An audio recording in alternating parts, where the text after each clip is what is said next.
Le président du groupe UMP, le principal groupe au Parlement, là, on est dans un vrai problème, à savoir que Jean-François Copé est rentré dans un groupe d'avocats, des avocats d'affaires, et que donc là, il y a quand même risque de conflit. C'est ce que rappelle dans son livre Martin Hirsch, puisqu'il dit, c'est pire qu'avec le sénateur Serge Dassault, il y a un problème, puisqu'il exerce une influence sur l'ensemble des textes législatifs. Alors du coup, Jean-François Copé, il n'est pas content du tout, et il le dit dans des termes d'ailleurs qui sont un peu étonnants. Écoutez. Martin Hirsch qui n'a absolument rien vérifié d'ailleurs, qui juste balance au Piranhas des noms en se disant moi de toute façon avec la carrière que j'ai auprès d'Emmaüs je risque rien. C'est qu'il se trouve que Martin Hirsch et moi nous avons un point commun que nous avons découvert en parlant de manière d'ailleurs tout à fait sympathique, c'est que ses parents comme mon père ont été sauvés pendant la guerre par des justes. Et qu'en lisant ce livre je me suis demandé si, sans peut-être s'en rendre compte, il se livrait à un exercice de délation qui n'était pas tout à fait à la hauteur de ce que l'on peut attendre de quelqu'un qui a sa qualité. Cette référence à la déportation. Nicolas Sarkozy, dans une autre circonstance, il y a des références à éviter parce qu'elles sont honteuses. D'ailleurs, Martin Hirsch a refusé d'entrer sur ce terrain-là. Je crois qu'il a été bien inspiré en l'occurrence. Il est assez blessé d'ailleurs de ces attaques Martin Hirsch. Mais voilà ce qui répond sur plusieurs tableaux, inspirés semble-t-il dans sa croisade par l'abbé Pierre. C'est pas un livre de délation, c'est un livre de proposition. Il n'y a pas de délation, donc je n'ai pas cherché à outer, je n'ai pas cherché à investiguer. Je ne suis allé débusquer personne. Prenez Jean-François Copé, je le balance pas du tout. Je ne l'ai pas à outer. J'ai écrit tout haut ce que tout le monde pense tout bas. Non, mais en l'occurrence, c'est vrai qu'on sait que Jean-François Copé est avocat depuis 2 ans, 2 ans, 3 ans. Alors attendez, il y a quand même un truc important, c'est quoi un conflit d'intérêts? Alors, un conflit d'intérêts, c'est une notion anglo-saxonne qui n'avait pas tellement cours en France. En France, on était sur un autre principe. On considérait que le serviteur de l'État était quelqu'un a priori honnête et qui savait résister à la tentation. Donc il était puni s'il ne résistait pas, était puni pour prise illégale d'intérêt ou corruption, sauf qu'il n'a pas été beaucoup puni ces derniers temps et ces dernières années, et qu'au fond l'opinion trouve ça exaspérant, ne supporte plus ces mélanges d'intérêts, et on l'a vu dans l'affaire Bettencourt-Woerth. Voilà un bon exemple de conflit d'intérêt, point d'interrogation, puisque je vous rappelle Éric Woerth, donc ministre du budget autrefois, en même temps trésorier de l'UMP, chargé de contrôler les impôts de la seconde fortune de France, pour laquelle travaillait en même temps sa femme. Donc là, on voit bien qu'il y a un problème. Pour que vous compreniez mieux, Bruce, je vais prendre un exemple qui vous ira droit au cœur. Imaginez un match de foot. Un exemple très simple, parce que je suis pas très malin. Très simple, comme ça vous ne décrocherez pas, vous allez voir. Imaginez un match de foot, France-Allemagne, arbitré par un arbitre allemand. Il y a conflit d'intérêt. Alors je vais vous prendre 2 exemples aussi dans un quiz que donne Martin Hirsch au début de son livre, pour vous montrer à quel point en France c'est la folie. Un député ne peut pas, pose-t-il comme question, pendant son mandat, être avocat d'affaires, être nommé enseignant contractuel ou rester patron d'une holding. Alors à votre avis, quelle est qu'est-ce qui est... C'est quand même pas la deuxième. C'est la deuxième seulement, voilà, c'est être nommé enseignant, le reste c'est pas On peut rester patron d'une holding dont les filiales travaillent pour l'État. C'est dément, et je peux vous dire qu'être avocat d'affaires, il y a 37 avocats parlementaires au Parlement. Vous imaginez, même au ministre de la Justice, ils n'en peuvent plus de ce lobby, parce qu'ils se conduisent comme un lobby. Mais c'est pas étonnant. En tout cas, il y a un vrai problème. Or, je comprends très bien que le passif de ces entreprises n'effraie pas une assemblée où les partis ne sont plus que des syndicats d'intérêt.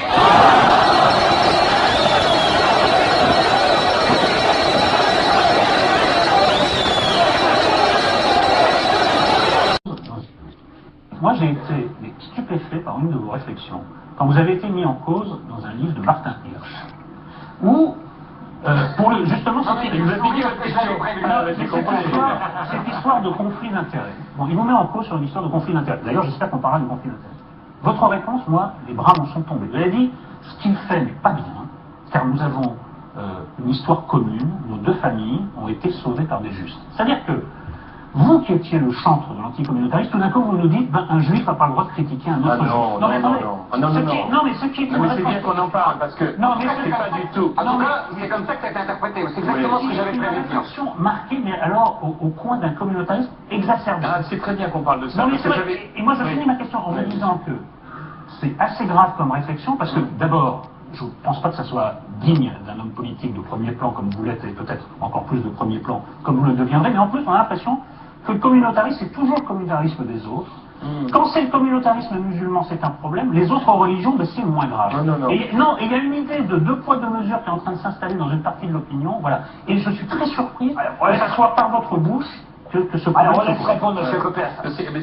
C'est très bien qu'on en parle, parce que j'ai jamais eu l'occasion de répondre à ça, et c'est une très bonne chose qu'on puisse le faire. Donc je pense lever alors là-dessus vraiment toute ambiguïté. Je suis, alors pour le coup, je pense là, vraiment comme vous, totalement militant. Avec un juif, hein, parce que c'est pas une injure, c'est une réalité, un juif, celui-là est de droite, qui est bien atlanto-sioniste, hein, c'est facile à vérifier. Et en conscience, ma réponse est simple, il est dans l'intérêt de la France de reprendre toute notre place dans le commandement de l'OTAN. Je suis depuis toujours, à titre personnel, un ami d'Israël. J'aime ce pays, grande démocratie, dans une région où les dictatures continuent, hélas, de faire florès.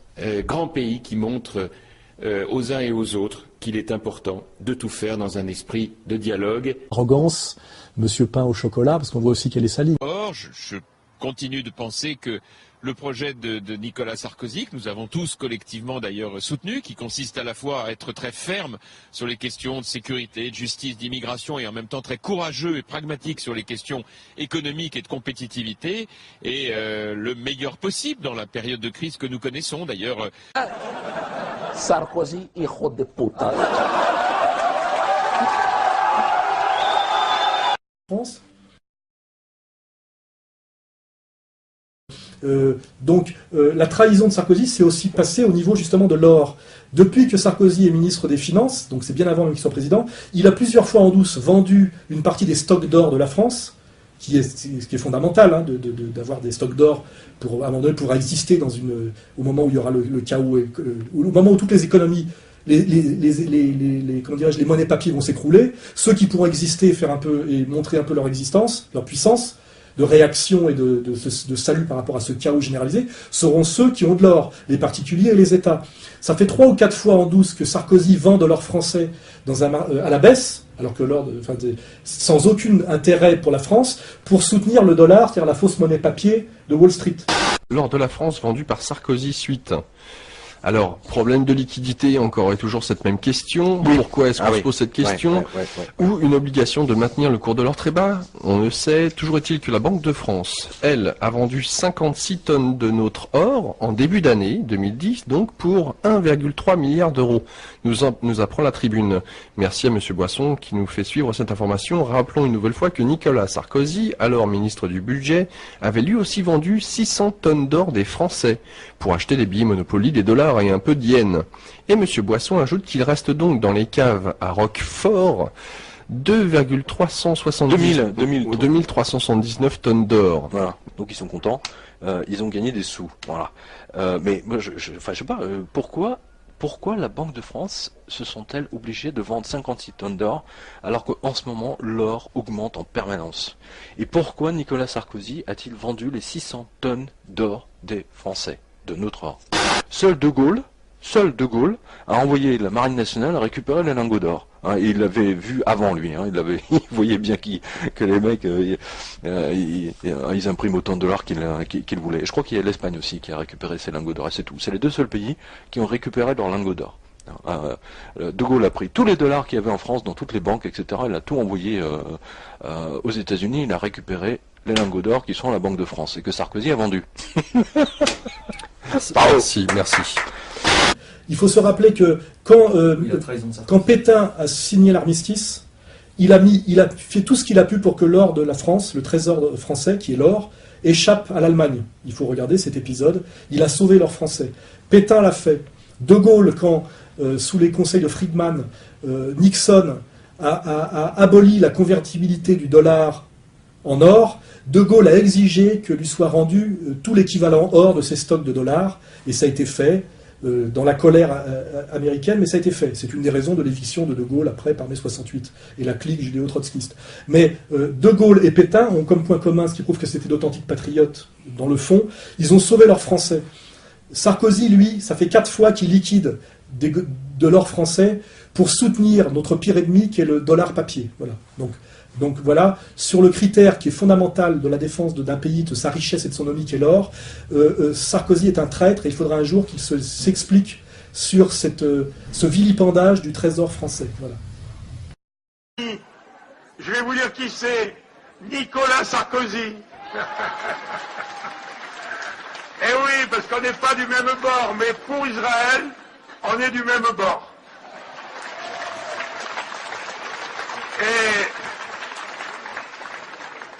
Et je suis ravi que pour la première fois, la France est élue au suffrage universel direct. Ce sera mon bonheur, dans mon malheur, est élu un juif président de la République. On avait eu Léon Blum et Mendès France, Premier ministre, mais on n'avait jamais eu un juif élu au suffrage universel. C'est un beau succès.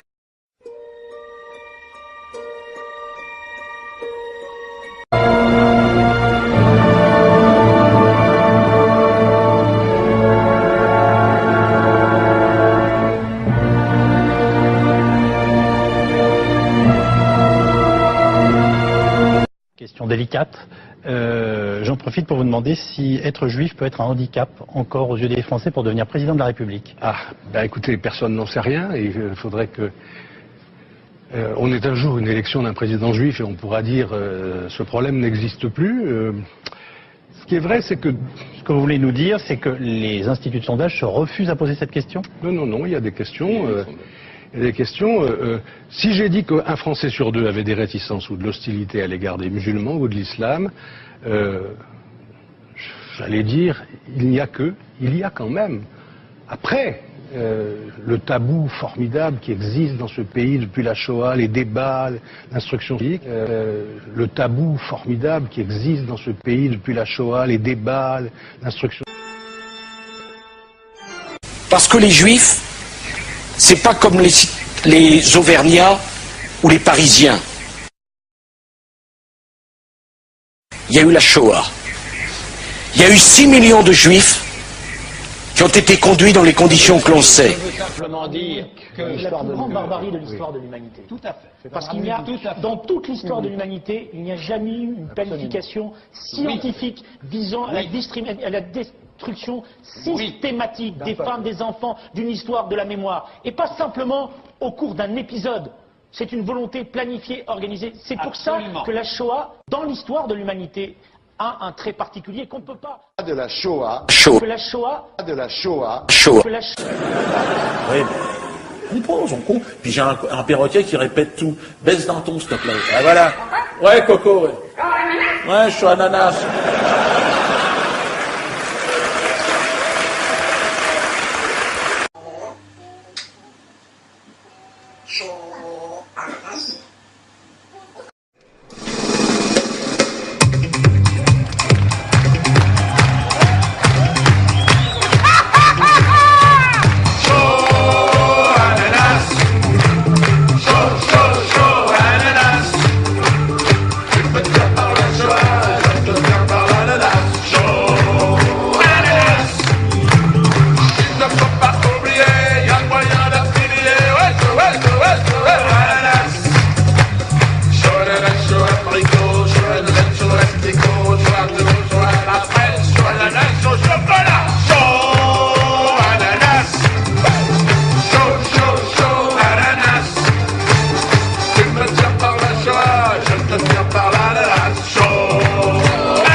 De l'Intérieur. Et je crois qu'il y en a assez de ce silence convenu face au militantisme très choquant de Dieudonné qui régulièrement à travers ses spectacles et les reportages à la télévision récents l'ont montré, tient des propos absolument scandaleux qui doivent être condamnés.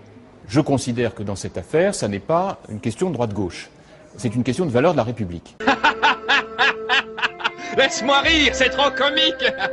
Monsieur, les 4 leaders des grandes formations politiques françaises ne sont pas les uns contre les autres, mais bien unis, comme les 3 mousquetaires des 5 doigts de la main. Un pour tous, tous pourris.